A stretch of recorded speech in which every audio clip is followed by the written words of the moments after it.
即馬受到沙丁利風台影響，西南風是變強啊。氣象署今仔日是針對嘉義、台南、高雄、屏東來發布大水雨特報。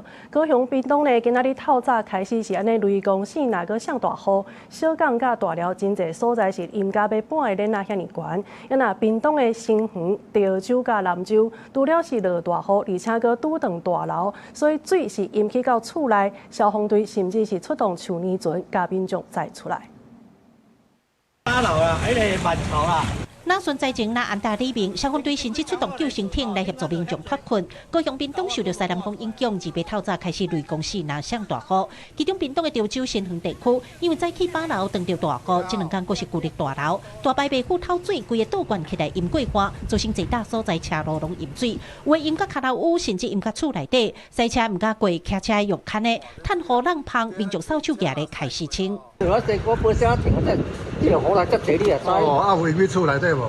擺門嗰啲話，特啲嘛淹。沒卡子啦。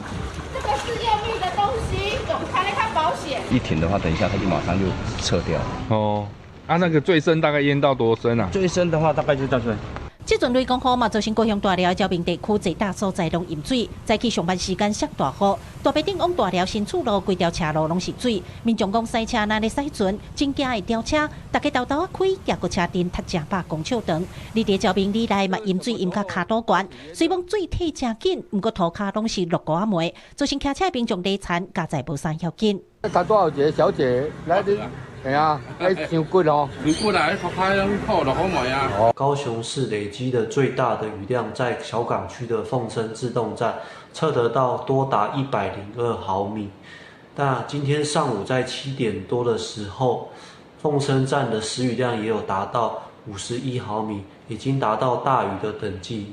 高雄氣象站提醒，因為這兩天是孤立大樓，受到西南風影響，南部地區會有短時間的強陣雨，一點鐘的雨水量攏超過50毫米，地勢較低所在要注意風災，隨時做應變。